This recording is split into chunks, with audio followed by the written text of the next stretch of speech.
And still get a coordinated pair to put the repeater on, which can be a challenge on 2 meters or 70 centimeters. And the solution that we came up with is quite reasonably priced. The repeater itself is about $1,000.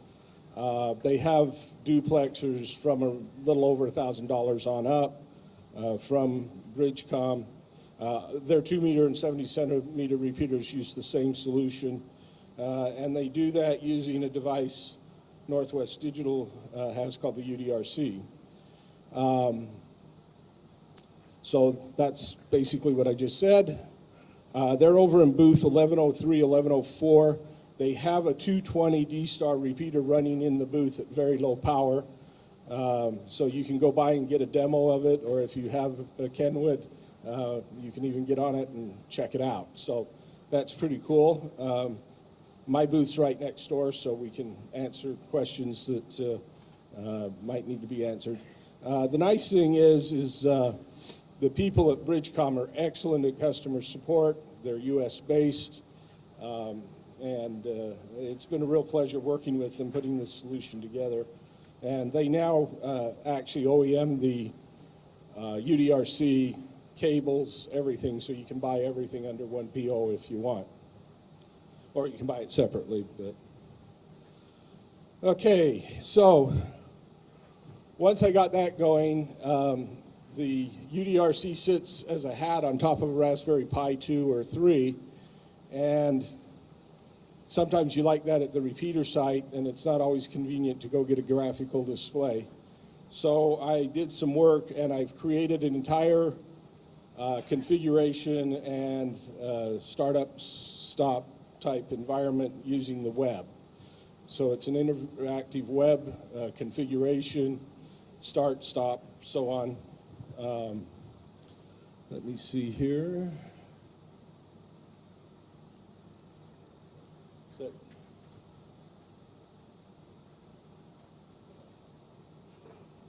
It's not showing the screen. Come by the booth, I'll show it to you. Basically, to set up a repeater is you put in your call sign. You say what kind of repeater you have, whether it's a Yaesu or a Bridgecom, and we'll have more as those go on. And it's configured the repeater. It sets up the modem, it sets all the parameters to operate the repeater, sets all the levels for the modem, all of that kind of stuff. And then if you're going to run a gateway, it uses the IRC DDB gateway. There's also a panel for that. And there's 3 or 4 pieces of data you've got to put into that, and then you're on the network. So it's really quite efficient. You can get a whole system up in just a few minutes. And we do that as a SD image that you can download and just burn into an SD card. Also, at the same time, I've created a real-time dashboard for repeaters running the D-Star repeater software and the IRC DDB gateway software. And I wish it was sharing on the screen here, but I put in several things like monitoring the temperature and state of the Raspberry Pi. It updates that in real time on the screen. If someone's transmitting on a repeater, it immediately shows them. As long as they have the mic down, it leaves that particular transmission highlighted on the screen and has some features like that. It's still under development, but it's available if someone wants to play with it. And also with the press of the button on the web interface, you can get updated reflector and gateway lists. I refresh from Robin's stuff for D+ about every 15 minutes. Anything that's on IRC DDB gateway is refreshed instantaneously. I actually monitor the channels where those broadcasts happen, and everything gets updated. With the push of a button, you get the current list for if you're running an IRC DDB based system. So a lot of the hot spots that have connectivity to the other linking systems and so on underneath our IRC-DDB gateway. So a few new things happening. What I was talking about there as far as getting updates, there's a site AR for amateur radio -DNS.net. You can pull the files down. I also have scripts so you can automate it. We're planning to expand that to all sorts of amateur radio network-based things so that you have a common domain namespace for anything that you want to get attached to. This is something that's kind of a pre-announcement because we just got back the first assembled boards in time to shove them in our bag and come out to Dayton. So they haven't even been powered on yet. It's a hat for the Raspberry Pi. You see it here front and back. You plug that on a Raspberry Pi. It has our UDRC sound system in it for doing the modems and a 1-watt transceiver. Frequency agile, all the good things you'd want in that. SMA connector for the antenna. If you get everything, a case, a Raspberry Pi, this radio, that's probably going to come in under $200 total. So that gives you a 1-watt. We're not certain yet that it's going to do D-Star. We have to qualify it some more for that. But we also have some analog applications and packet radio applications and so on that people are interested in, so we thought we'd go ahead with it. So watch and see if that comes out for D-Star. So come by the booth. We're at 1105 right next to Bridgecom. Make sure Kenwood knows you want a mobile version of their handheld. I know I have tons of people just waiting to give them money. What's that? Good. You can come talk to us about our little thumb DV. You may have seen Tommy recently did a video on it. And contact Q&A. Okay, thank you, everybody.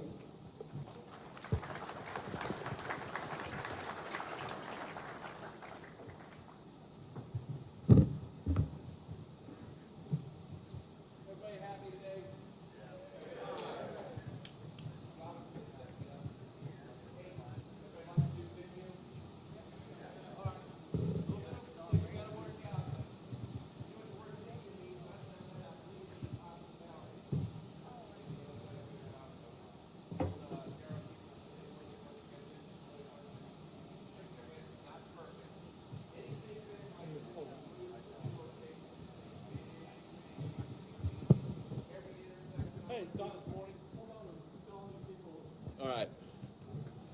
Anyway, they've done a great job. I'm killing time, by the way.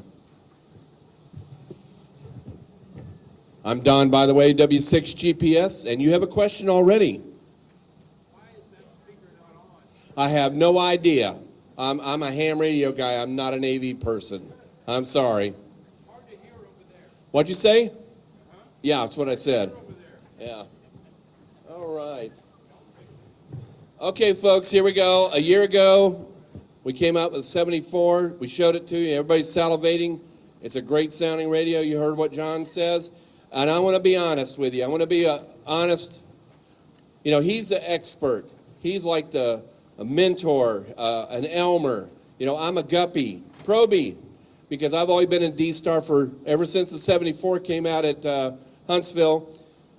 You know, I got serial number 4, and I played with a radio, didn't even have a manual. I love D-Star so much. No more HF radios, no more poor propagation. My wife loves no more antennas. This is my whole ham radio station right here, folks, and I enjoy it. And I got a YouTube, I do have a YouTube channel. I do have a YouTube channel, W6 GPS, if you put that in the search window. But what I'm here to tell you folks is, first of all, how many 74 owners do do we have? Okay. How many, now be serious now, how many of you are thinking about a 74? Okay. For those of you that buy a 74 at the show and you bring me your box, I will update the firmware for you, and I'll give you my frequency plan with access to all my D-Star hotspots here at any Hamfest that I go to. I got 4 of them going. So, bring the box, only talk to me, and we'll take care of getting you all hooked up. Time permitting, those of you that have a 74 and you want me to update the firmware, I'll be glad to do that. All that I ask you do is you back up the radio, the configuration, and the repeater list, and just come to me, and I'll update the firmware, and then you've got to reprocess it and reset your radio. I'll be glad to do that, but if it's really, I'm kind of giving priority to those people sitting on the fence that are making a decision. So if you buy one here, I'm going to put a priority. If you bring me the box, I'll update the radio for you and give you the frequency plan. All right, so today it's the voting public. I need help from all my D-Star people here that are interested in a mobile radio. Who wants a Kenwood D-Star mobile radio? Okay, no, I want you to yell it out, because the hardware engineer is he's hiding here in the audience. I'm not supposed to tell you that. But how many of you want a mobile D-Star Kenwood radio? Let's hear it. All right, let's hear it one more time. 1, 2, 3. Okay, all right. Now, I could tell these guys what you want. Philson can tell what you want, but it's up to you. It's time to vote. Time to vote, folks. This is voting season. There's an email address right here. I want all you guys with smartphones, with email. It's going to take you 1 minute to vote. jkusa.amr@gmail.com. I want you to jam that email address today. Here's what you're going to do. I'm not making promises. It's numbers, folks. We need numbers. How many of you... I want anybody that, if we had a Kenwood mobile radio for sale, I want you to stand up and say, I'll buy one. Stand up and say that. All right, how many? How many? Let's hear it. Let's hear it. How many? Let's hear it again. All right, all right. I know that's what we want. We want you to jam that email. I want a Kenwood D-Star APR, let's say we call it a 720. I'm just hyperbolating here. You know what that means? I'm just thinking out loud. Let's just say the next Kenwood 710 APRS radio, we just make that D-Star, maybe a touchscreen. Nice. You know how that color display? Oh, man, they got a Land Mobile color display that, oh, man, it'll make you slap your granny crazy. I mean, it's just unbelievable. All right, this is a commercial display out of their NXT radios, and it's in the sunshine, you can see it. Okay, anyway, write them right now. Hang on, we'll get the questions. Write them right now. Give them your name, your call sign. Yes, I want 220. How many of you want 220? I cannot hear you. All right, how many in California that have to use 220? Let's hear you. You got to use, now don't raise your hands, I want a few shouts. You got to use 220 in certain areas of California, right? Or somebody from the FCC. Well, yeah, that's a different story. Anyway, so write them right now. Your name, call sign. I want a Kenwood mobile radio with D-Star 220 tri-bander. Any 741 owners? Oh man, everyone wants that tri-band mobile from 20 years ago. They go for $1,000 on eBay. It's unbelievable. If you got a 741, put it on eBay, because you could probably buy 2 Kenwood 74s. Write them right now. Your name, call sign. Yes, I'll buy it. How many are you going to buy? 1 or 2, 3? Hey, I work for an EOC. We'll buy 20 of them. Be realistic. But I want that email server jammed this weekend, because my my main man is here. He's he's very, very low key, so I don't want to embarrass him. He's the one with the red face back there, by the way. Anyway, so Jam that email right now. I want you to write an email. It's going to take you a minute to vote, right? You can all stand and yell and holler and all that. Take that energy and send an email right now. Call sign, name. Yes, I want 220, 2 meters, 450. Maybe HF. How many want a HF D-Star? Just a little bit quiet there, okay? So anyway, that's my whole job, is to get the word out. So when people have said, when's the mobile coming out? Folks, it's up to you. It's up to you. You're going to have to vote today, this weekend. Jam that email server, jkusa.amr@gmail.com. Those of you, again, that buy a 774 and you bring me the box, I'll update the firmware. I'll give you, actually it's D-Star Info's list. I modified it to add hotspots with my frequencies. And let's see, one more thing. Hey, Robin, you good catch? I just need a picture. Okay. Should I jump up and down? Everybody want that? Everybody. Okay, now, while Robin's figuring my phone out, anybody have a question related to Kenwood D-Star? Yes. A DMR, Mugugashi. That's very difficult.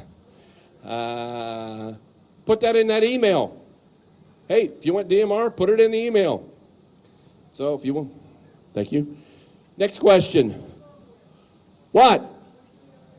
Oh, it's a bunch of APRS stuff. There's a couple of D-Star fixes in there. There's probably some other stuff that, we'll fix that too, but, let's get it on out. Back there. I knew we were going to get that question, folks. DPRS. Everybody know what DPRS is? All right, just to let you know, when you do have this radio and you're transmitting your GPS information, it will go to other GPS-enabled radios. It does not go to the IS server, the APRS server. And I'm happy to tell you that it's under consideration. Do you understand what I mean? It's under consideration. It may be a simple process to write the code, but it's a little more involved. It's under consideration. So, next question. Yes? Put that in the email right there, folks. My guys over there are taking notes left and right. Any other questions? Yes, sir.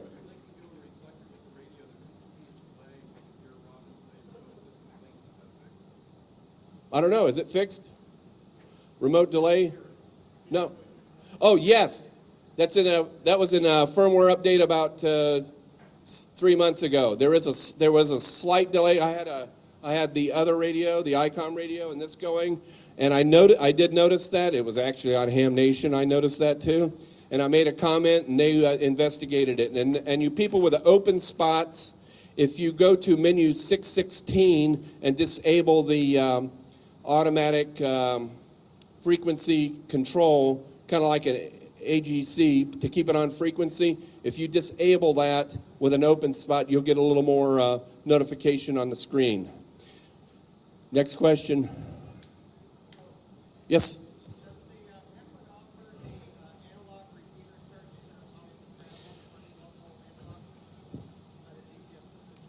No. And the question was about, in the 51, you have like the repeater, closest repeater. It's not there. I can't tell you that it's possible, but I'm sure that there's probably possible. So anyway, but I find that getting on the reflectors is real easy. I've been very, very happy with this. It does have a DSP at the beginning of the encoder and at the other end of the encoder. And it's got great audio. I can listen to you guys on Reflector 30 Charlie, and I know it's a 74 because the audio sounds good. I'm not downing the other companies. It's a more expensive radio, so there's a lot more going on inside there, in my opinion. I went out to Quartz Fest. I showed this to the guys outside in the sun. This display here is phenomenal in the sun. So any other questions? Okay. Thank you very much. Come see me, you fence stragglers. Bring that box and I'll update your firmware.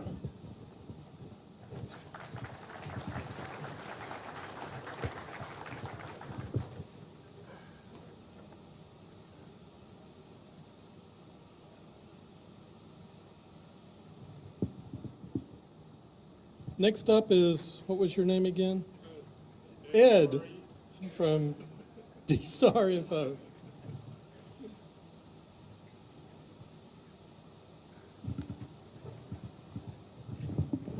So good afternoon, everyone. I'm Ed Woodrick, WA4YIH, and I am dstarinfo.com. So Don was talking about the updates on the radio.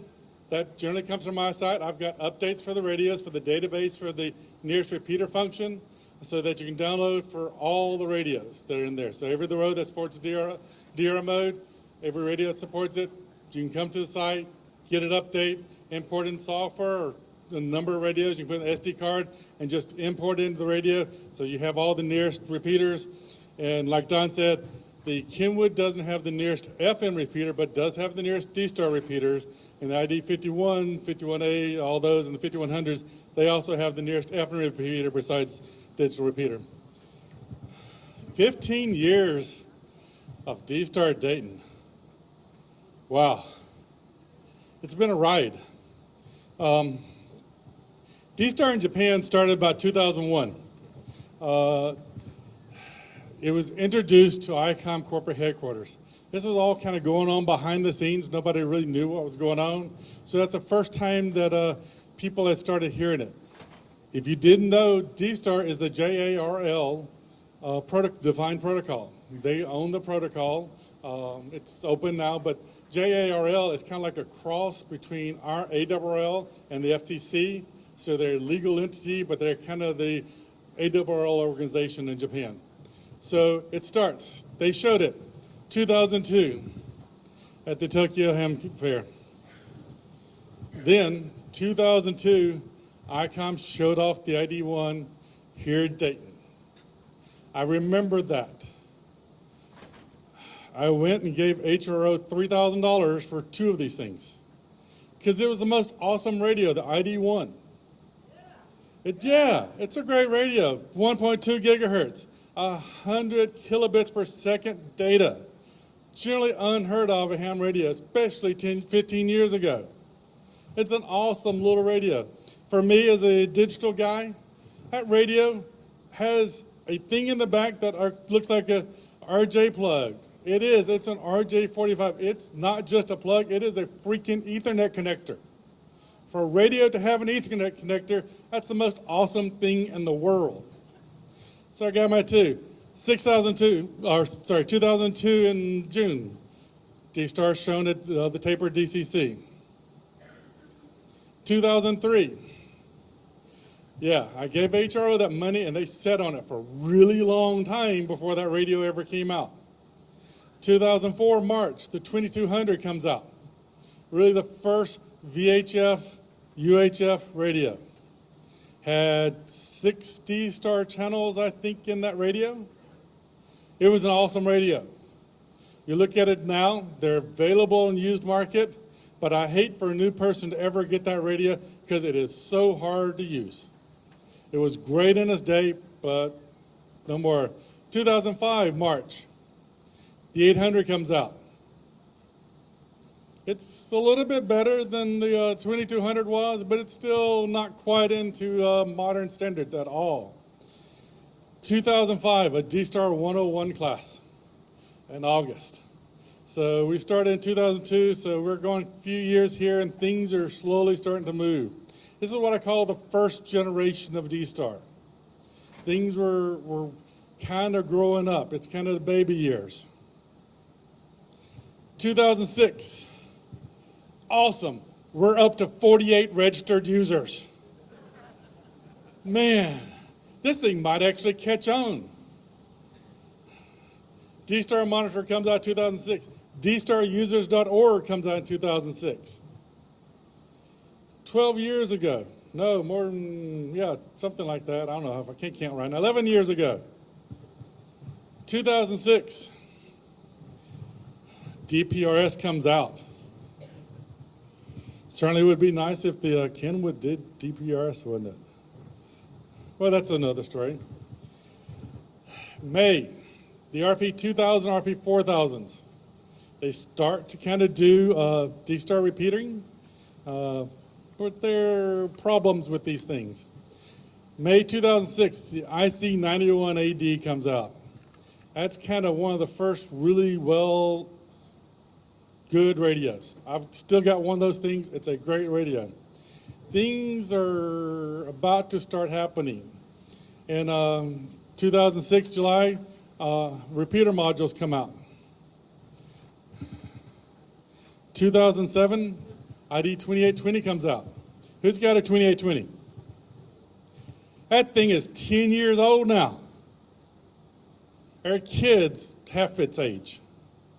That radio is getting to be an old radio. It was a great radio. I've got a couple of the things. It's a great radio. 2007 is really great deal. You buy 10 ID1s and you get a repeater module for free. 2007, 10 years ago. May, Dayton, we're up to 36 repeaters. Awesome. 534 users. You know, this really may catch on now. We're up to from the 30 or so before a few years up to 534. It is really catching on. How many in here are repeater owners or managers? Okay. In August of 2007, they held the Huntsville Gateway class. To put a repeater on the air, you had to attend that class because it was really painful to install the repeaters then. 2007, December, the DV dongle comes out. You got one in your hip pocket? No. That's pretty revolutionary. DV dongle comes out. Because what that means is ham radio users in the United States, and particularly Robin, has now engineered the protocol and integrated with it so that we start this concept of DV dongles, hotspots, all these other devices that really makes a big difference as we move forward. That's kind of revolutionary as we think back, as we have these. How many people have hotspots and DV dongles right now? Yeah, lots of people do that. That's what a lot of people use primarily these days to actually connect to D-Star. So this it's starting to change at this point in time. The ID92 comes out. Great radio. Man, if you want to put a headset on it, you had to get a special headset because it was a waterproof radio and the connector on top was a pain in the butt. But in March 2008, G2 gets released. Now, there really wasn't a G1. It was just the first one. Of course, we kind of call it a G1, but then G2 actually got a name, Generation 2, for the software. Everybody, all those, we were probably up into getting close to 1,000 users at this point in time. All those users had to completely re-register because the databases weren't compatible. That changed everything around. We had to completely rebuild everything to get G2 working. G2 is what is on just about every repeater right now, except for kind of a large handful right now. That's what we've lived on for the last about 10 years. It's worked well for us. G2 came out with this new feature, multicast. Who in here has ever done multicast? Wow, we had 4 hands go up, okay? Not a large number. Because before this, when we wanted to talk to D-Star, most people only talked on their local repeater. If you wanted to talk to another repeater, you had to use call sign routing to go to another repeater. How many people in here use call sign routing on a regular basis? Yeah, no, we got 1 or 2 hands down here. It's a very seldom used thing outside of Japan. In Japan, they use it all the time. Outside of Japan, they don't use it. But we had to use it. It was the only thing that we had in G1. It was the only thing we kind of had on G2. G2 multicast, now it allowed us to put a call sign in our radios, and when it put that call sign in there, it actually could go out to up to 10 repeaters at once. So we could effectively kind of link 10 repeaters together. Robin had a worldwide net of a number of repeaters at that time, and we had a lot of people check in, but because of the way it worked, repeaters had to talk to all other repeaters. They had to send that signal all over the place. It really didn't work well. It was painful because most repeaters are on DSL circuits. DSL circuits can't take the 10 connections out to all the other repeaters. So it's existed for a little bit, and Robin went, you know, we need a better answer. He came up with this thing called linking. So D+2 was released, and it supported linking. That's generally what we're all using today. Notice who developed that. I did not say ICOM, I said Robin. So the linking that we're used to on D-Star today is not an ICOM thing. It's a ham radio thing. It's a Robin thing. It's developed for us by us.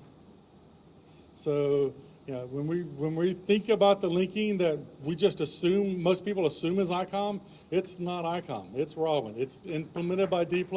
Yeah, thank you very much.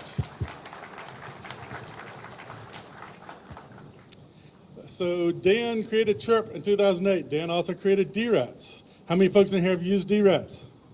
Lots of folks. It is probably our preeminent program for using data on D-Star. Does all sorts of things really, really neat. So Chirp came out 2008. 2008, DChat also came out. April 2008, I created DStarInfo.com. That was a day when everybody was kind of creating websites when they got on the air. For some reason, I was stupid enough to leave it around all this time. So we got on. My concept with DStar Info was to make it easy for everybody. One of the first things I did was the DStar calculator. The reason why I did that is because as I was learning how to do a call sign routing and linking and the RPT1 and the RPT2 and all that type of stuff, man, it was just a pain to figure it out. And so put the calculator together, and so it could go up there and give you examples so that you can learn it and that you can program your radios. So we're moving into user interfaces now, making it better for hams, the linking, D-Star Info, a lot of these things making it better for hams at this point in time. So May 2008, first contact to Japan from Dayton. It was from the arena up in the stands, and ICOM Corporate had their folks on either side that made the contacts between each other. This is the first time that we had actually been able to connect together Japan and the United States. Before that, or Japan and the rest of the world more specifically, before that, Japan was all in an island by themselves. And they are pretty much an island by themselves still today. They don't support linking. There's 3 repeaters over there now that support linking, 3 reflectors over there. So they're starting to come along. How many years later? But first contact. I was kind of watching over the shoulders that they did it, so I got the second contact to Japan. August 2008, 201 repeaters. Man, we might stay around for a little while with that many repeaters on the air. We're moving on up. More second generation. The DVAP. How many folks like a DVAP? Lots of people. That's the first hotspot. You have a DVAP, you got a computer's got access to the internet. You can now use your radio to link to whatever repeater reflector you want to. You can do everything. You can drive, we drove from Atlanta to Dayton, Atlanta to Orlando. We drive that all the times, and we had D-Star coverage the entire way. We just took our HT out, we could talk. The DVAP allows us to do that. 880, 2 radios, they're twins of each other, the mobile and handheld.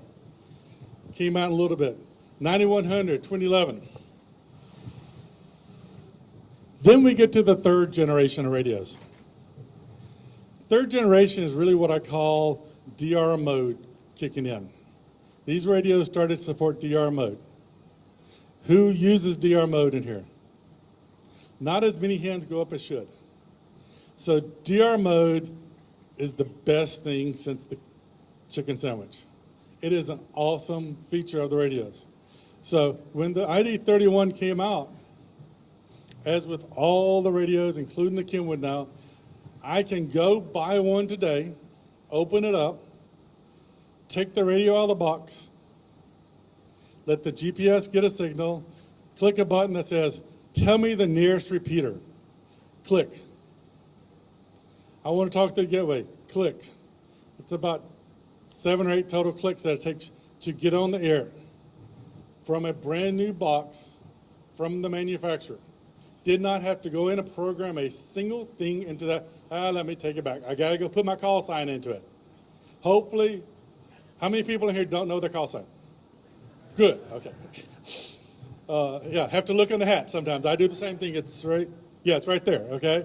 Put your call sign on radio, and then you get on the air. That's all it is. So all these folks that came along before here, before 2012, had to think about what you need to put in RPT1, RPT2, your and my. You had to put all these things in here to get on there. It was a pain in the butt. The calculator helped folks out a lot. I got a lot of comments on that. But now the DR mode makes it so much easier. ID51 comes out next year. 7100 comes out. We've got a lot of radios coming out over the years now. 5100, big display, DR mode and mobile. It's a great little radio. Then in 2014, I come put the Bluetooth in the 5100, and you've got the Android app. So now you've got remote control of your radios. So they're starting to add newer, modern features, you know, kind of those 20th centuries or maybe 21st century features. 51 Plus Anniversary Edition comes out. End of last year, the 51 and THD 74 comes aboard. THD 74 is a very landmark radio for D-Star. All these years up until now, we keep hearing the D-Star is a proprietary protocol. It's only owned by ICOM, and nobody can create anything else for it. Now, we've got DVAPs, we've got DV dongles, we've got other hotspots, all sorts of things out here being created for this. But now Kenwood has added into the fray, and so there just ain't no excuses anymore. We've got multiple manufacturers. Kenwood's got the D74. Great radio. Greatest thing since the kitchen sink. I mean, it's an awesome radio. It includes everything that you want to do. So those came out at the end of the year. This year, did I put that in there twice? No, Plus 2 comes out. The Plus 2 is what I'm going to call a 4th generation radio. It's got some new capabilities of the hotspot built into the radios. Now, I will let you know now that that hotspot functionality of the 51 Plus 2 and of the new 4100 probably isn't what you think it is. It's not the same thing as the DVAPs. It only supports call sign routing. How many people in here use call sign routing? Not many hands went up. So they are great radios. That 4100 mobile is an awesome little radio. So we're now what I'm calling the 4th one. First of the year, ICOM releases G3 software. So talked about G2 being around so long. Well, one of the problems is it's on a version of CentOS that's getting old. We have to update it. We have to update a lot of things. A lot of updating's going on.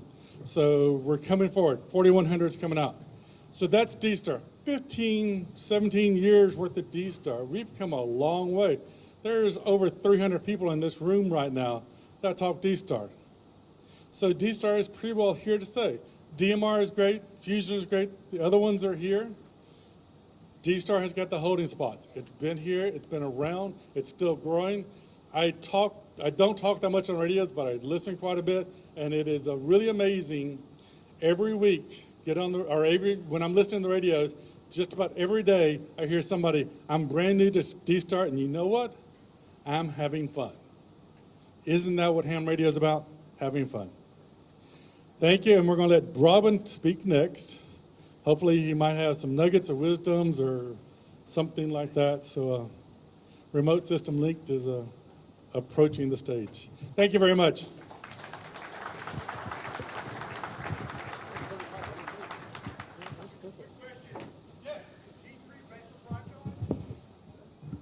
Question again?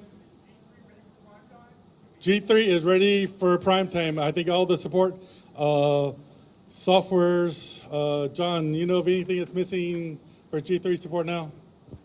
John is into his phone. He's not listening to me. Most of everything has been updated, and it's now available. It's really easy to install. That's one of the nice things. Now, before I forgot it, this evening over at the Jury Inn, like we've been doing every year, we've got a presentation, couple of presentations over there this evening. Hope to see everybody over there. We will be talking about G3 very explicitly over there this evening.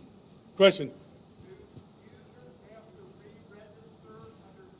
Do users have to re-register? No, nada. Don't got to re-register. That was only G1 to G2. You can stay where you are. For the new radios, the new functionality, you might have to change your registration, but you do not have to re-register. Question about? G3 is 64-bit. I'm sitting in front of this air conditioner. Everything is 64. You install it on a CentOS 64. Any other questions? Yes.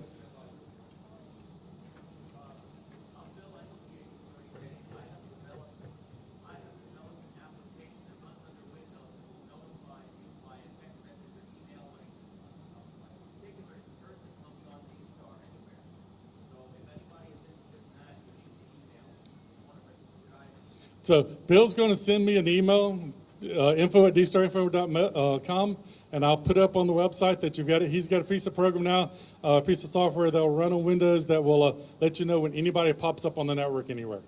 So get hold of him, and I'll have it posted on dstarinfo.com. Thanks, Ed. I appreciate all the kind words, but there's a lot of people that made D-Star what it is today. Ed with D-Star Info, and programming the radio was always the hardest part, getting the data that you wanted. Back in those early days, we had to put every repeater in the world in our memories so that we could call them back. If we wanted to talk, how many do you remember those old days of, and we got to the point that there were too many repeaters and not enough memory channels, so we had to start saying, well, I don't really like this guy, so I'm taking his repeater out.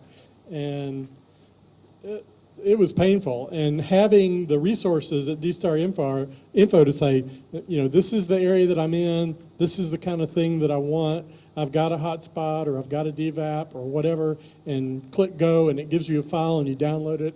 It just makes it so much nicer.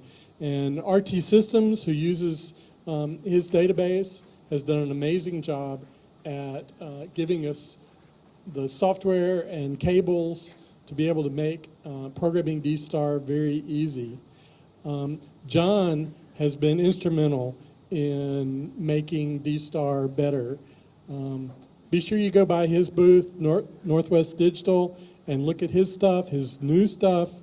Bridgecom is right down from him. They have the new 2-meter repeater, or 220 repeater.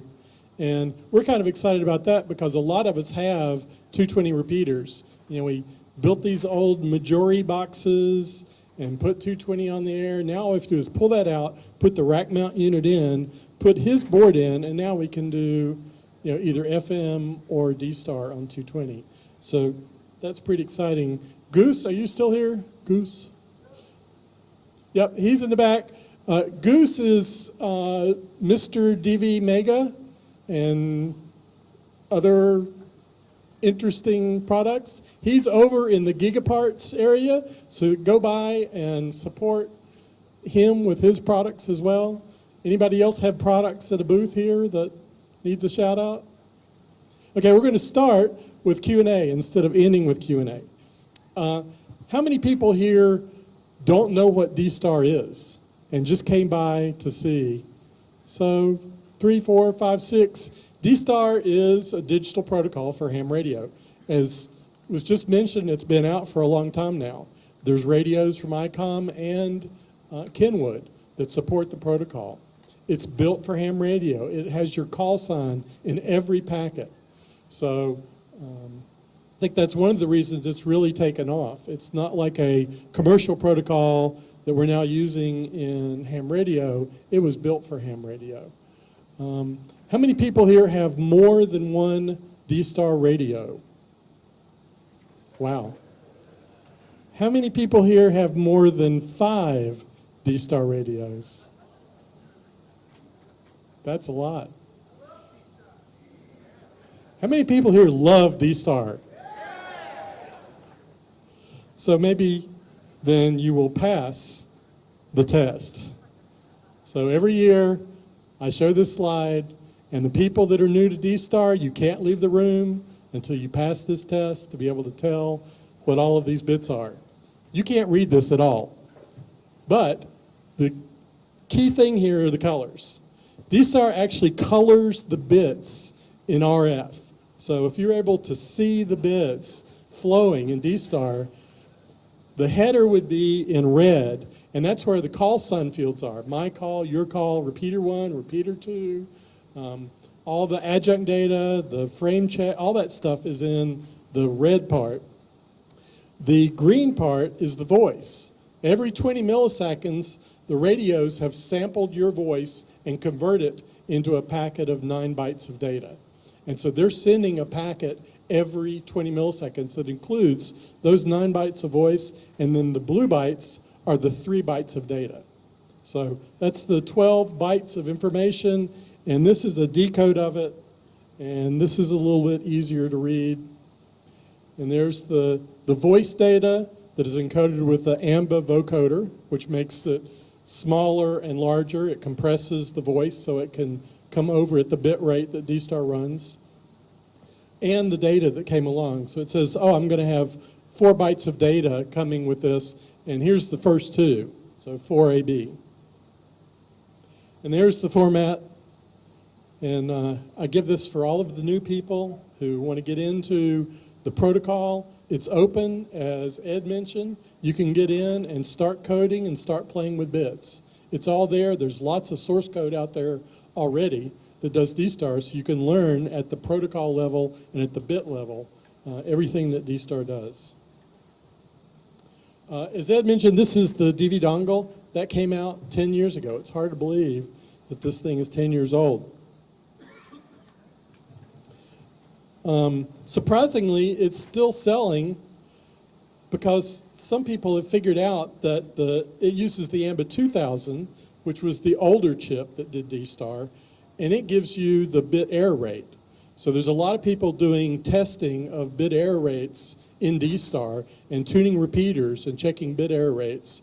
And if you use a DV dongle, you can actually get that bit error rate. So it's becoming a little more niche. The new AMBA 3000 chip is in several devices now, including John's got the thumb DV, and this is the DV 3K dongle. It's just a little bitty thumb drive that you plug into your PC or Mac, and it gives you the ability to decode and encode the voice. Again, as Ed mentioned, we came out with a DV access point dongle, and a lot of these things were just there because I wanted to be able to use it. I wasn't thinking commercial. I was just thinking, what do I need to manage my repeater? I've got a D-Star repeater. I'm supposed to be able to listen to it. Well, that's where the DV dongle came out. That let me plug in and monitor my repeater when I wasn't in range. The DVAP gave me the same thing, and now with my HT, I can walk around the neighborhood and get access to D-Star. There's a lot of devices now that do the same type of functionality and more as the DVAP. There's new stuff for admins, so I wanted to make sure that we get all of the admins covered here. Who again is a owner or admin of a repeater? So D Plus 3.0 will be coming out in the next week. It adds more support for the G3, but it's also pulling itself out of being dependent on the trust server for its data. So rather than waiting for your repeater to have its IP address updated by having to contact the trust server, and then the trust server syncing that out all along the network, and then that getting synced over to reflectors, and now you can connect your repeater into the reflector. No more of that. It's going to be instantaneous. When your call sign changes or your IP address changes, within a minute, the system's going to know, and you'll be able to link into a reflector or another gateway. It's doing that through this new fast sync direct. There's a database that it's updating instantaneously now rather than waiting for the trust server database to be synchronized. For who owns a reflector in here? One person owns two people own reflectors. Your reflector number 77 and your reflector number 56. 26. Pardon? 26. 26. So we've got 3. So we're adding all of this fast sync capability to the reflector software as well so that it gets all of the updates instantaneously. In the last month, we've added a new reflector from Japan, and just this week we added a reflector from Korea, reflector 82. So be sure to go and jump on reflector 82 and welcome all the folks from South Korea that are on that reflector. They will very much appreciate it, and they'll believe that the expense that they incurred to come up with a reflector was worth it. So go to reflector 82, link into module C, say hello. Now, what you probably really are interested in is this. Y'all can see what that is, right? That's the most important thing. Well, that's all I have to say. Well, we've got a new family of products. So we have the DV Air 3K, the DV Air, and the DV Air Pro. And these are small boxes that fit in your hand that have different functionality based on the unit you get.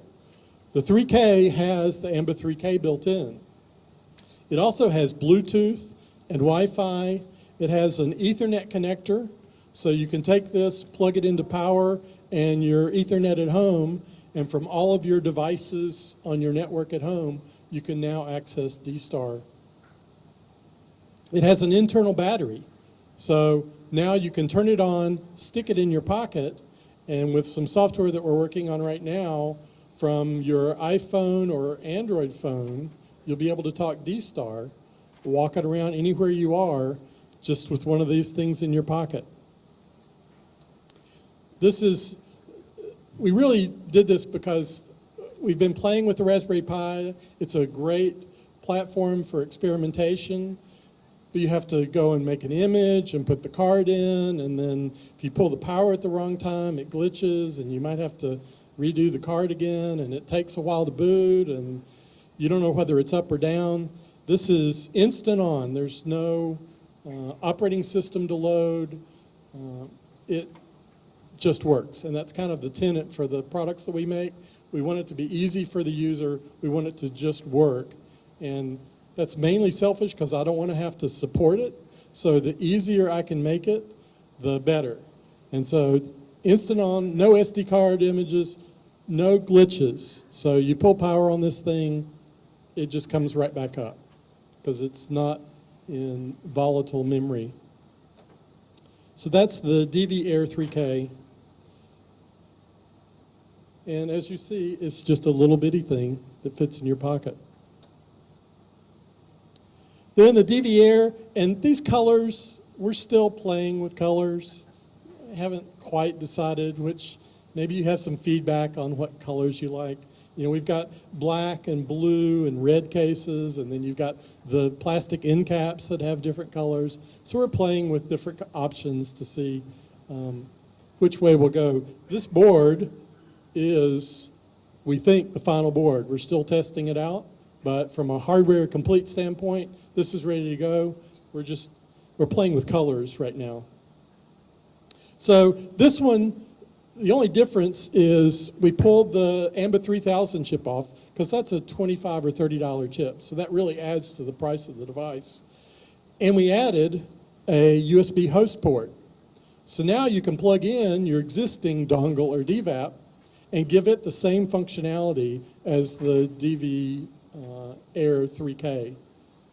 So this, instead of a Raspberry Pi with an external big battery and a big case that you put on it and cables going everywhere, you plug your DVAP or DV dongle into, I guess, this one, and it's instant on, has a battery, just works. And then the final one that we're releasing shortly is it has all of those features. So it'll do the DV3K in it. So you've got the dongle functionality. You can plug your DVAP into it. And one of the hidden features that most people don't know about their DVAP is that it has FM built in. So we're working on the ability to plug your DVAP in, and it's got the AMBA 3000. We do FM, so now we could take our older FM radio and turn it into a D-Star radio. We're playing with that. We want to make sure that we don't upset a lot of people with FM quality on D-Star, but it's now an option. A lot of people have asked for, well, how can I get on D-Star with my existing radio? I don't want to spend $800 on a new radio. And that's the way to do it. It also will work with iPhone, Android, and with all of our products, Windows, Mac, and Linux.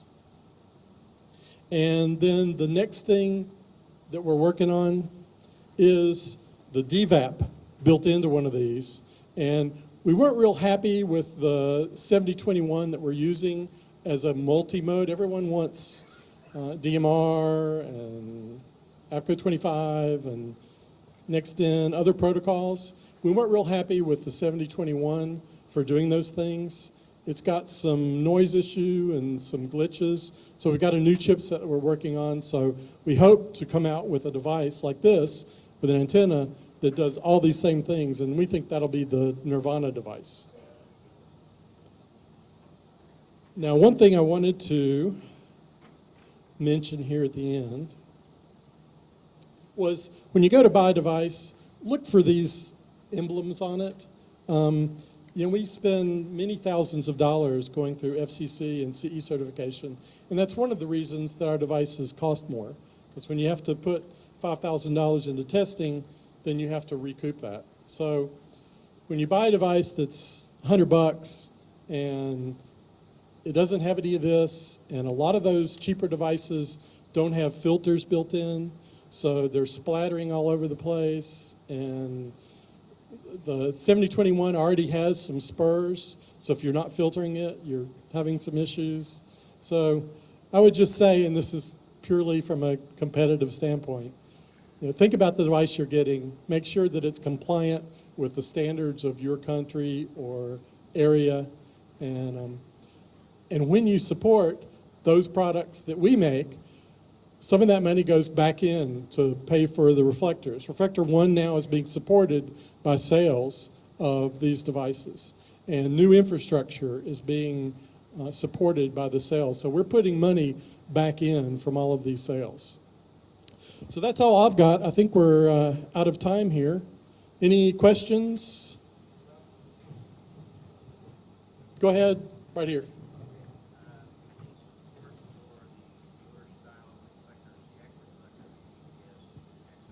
Okay, there's questions on support for the other style reflectors, X reflectors, that sort of thing. We haven't done that to date because we've been tied to the trust server, the US trust server. Now that we're segregating, there's an opportunity to share databases and protocols and potentially extend those to these products. So we're definitely looking at that. Yep.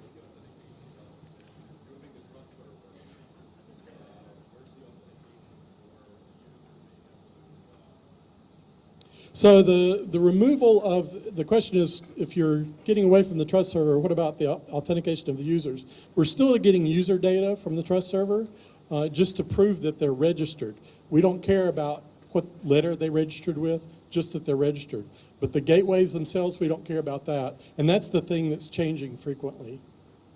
Oh, I didn't mention these devices. As I say, we're hardware complete. We're still working on the software, and we're expecting the availability in the September timeframe. So we're about 3 months away from having all the firmware and software completed. Yep.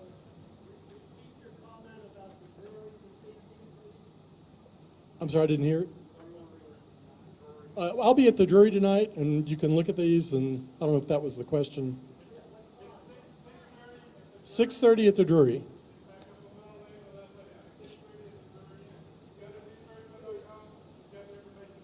Any other questions, please come on up here. We have to leave the room for the next presentation. So thank you very much.